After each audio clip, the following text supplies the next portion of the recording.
So we're going to transition into theme seven, which is partnerships, transitions, and endings.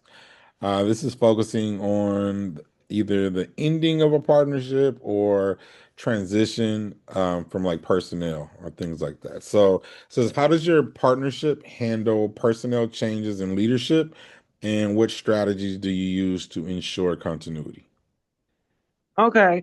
So, what we do is we make sure that we have a plan. Like, for example, when you grow to a certain point, I think in the beginning or maybe mid-level in this particular conversation, I said, hey, we started out as a small business, but we're kind of growing out of that. Now, because we're growing out of that, I know that I can no longer be the CEO. I Okay. can't be the CEO, but I have to put a board over my head at this point, and I have to have a non uh pretty much a CEO to come in that is not one that's been on our board before and one that is not a part of the organization currently because Mm, that's what the law kind of requires. And right. so the way that we promote continuity is by making sure that we've had a plan. We knew that in order for us to grow, it's a blessing and kind of a sad thing, but I can't stay in this role. If I want to see this organization grow, I can't stay in this role. Can I be like a person that is like an overseer, or can I be a person that's like an advisor? Yeah, I can absolutely do that. But and over time, maybe I can join the board, but here shortly, I'm going to have a board over me. And so making sure that our processes are completely documented. Documentation of processes is so important so that nothing falls in between the cracks. Like if there's a new process that is written today, tomorrow it needs to be documented and put in a shared folder for everybody to be able to see. And that's what we Okay. talk about, that transparency. Everybody needs to know, even though as the CEO and the dean of students, there shouldn't be anything that I'm doing secret. Like what would I be doing that what could I be doing that is secret that nobody else knows about? There shouldn't be anything. And so everything needs to be in a shared folder for us to promote continuity. And if we want the things continue to going as they are, then we need to have those things documented so somebody else can do them. Awesome. Okay. So when you enter into a partnership with another organization, is it a time-bound thing or is it ongoing?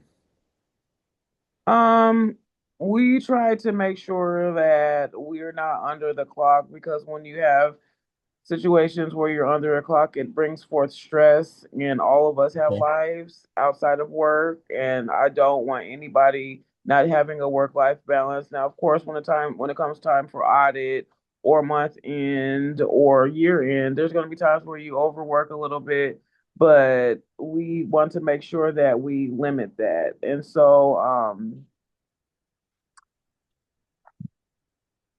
what was the second part of your question?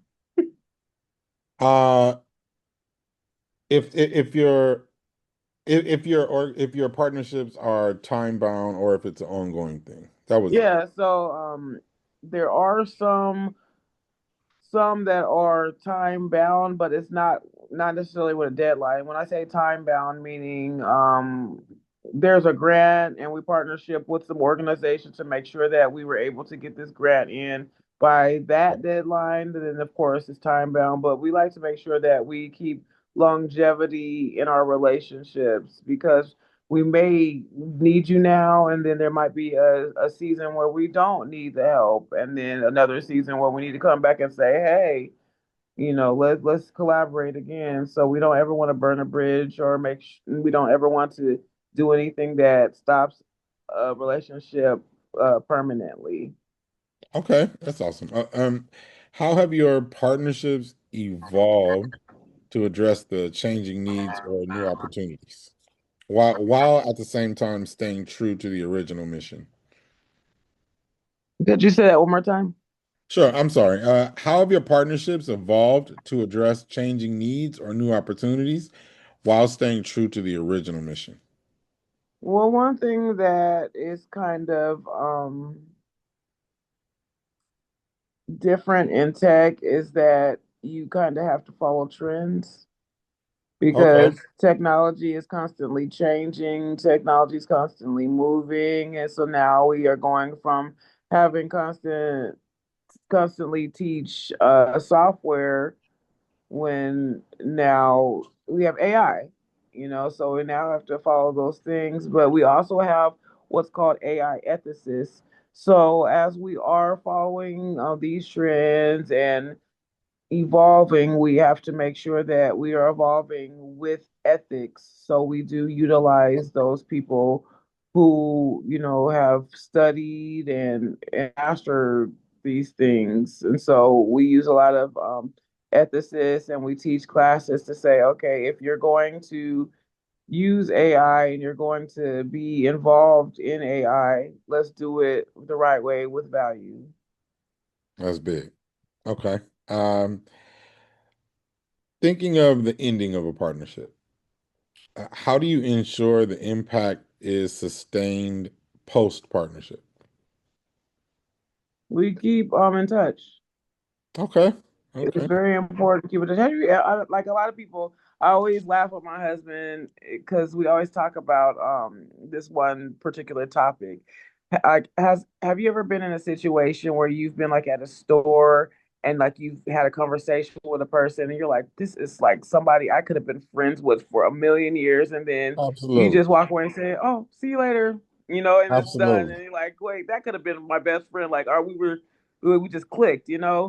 And so I always make sure I think of that in terms of relationships. If something is just working and it just clicked, I'm not gonna just say, okay, well, it was nice meeting you, goodbye.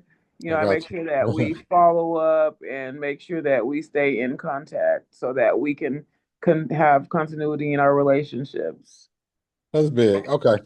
There's a whole episode of King of the Hill about that very thing. I, I would advise you to dig in. Okay. Okay. Back to that. What lessons from past partnerships have influenced your approach for future collaboration? Well, lessons from past. Oh, making sure that we read red flags. If an organization or Mm, someone shows you who they are, tells you who they are, believe them. I got you. There was an organization that we partnered with, which was a very honest organization, it's still a good organization. I mean, this organization has gone out of its way to help thousands and thousands of people that would have never got to see the earth. They got to see it and only had to pay $75. And the $75 wasn't even because they needed the money. It was a lot of people would get a lot of plane tickets for people and people wouldn't show up. So they said, okay, if you put some money in, then maybe you'll be prone to show up. So I'll tell you, this lady was so amazing that sometimes people would send their children to her to go out of the country with no clothes. And when she took the kids shopping, she wouldn't take them to Walmart or anything. She would take them to Nike. She would take them to the stores where all the other students and other children were getting clothes from, so they Yeah. wouldn't get made fun of. And she hired one lady that we all said, "Now, this is a red flag. Now you might not want to, work with this lady." And she continued to tell and show who she was, and she ended up going to the state and lying on this woman, and got criminal charges put against this lady, not because the Oh, lady had wow. done anything wrong, but because the lady was a helper of people and she wasn't an accountant. So she didn't know like how to do her finances. She just know I had a grant and I'm going to help the students. She never stole 1 cent, and so watching that happen to somebody so honest and so pure in an organization that is so helpful. See, if that can happen to them, that can happen to anybody. So watch the red flags, you know, be kind and be very transparent, but also watch for the fraud, watch for the red flags of people, make sure you stay cognizant and vigilant within your organization and make sure that everybody that is working for you is cognizant and vigilant of those things. That's wow. That's sad. It's sad to hear. It's That is- awful because I know for sure. that it's a great organization and that woman should not have to go through what she's going through because of a red flag that she could have been prevented. People. Yeah. Okay. It was a marathon, but we are at the finish line. I want to thank you for sharing your insight and experiences with me today. Your Mhm. perspectives on partnerships and educational initiatives, of course, is incredibly valuable. Um, I wish you nothing but continued success, and I appreciate you.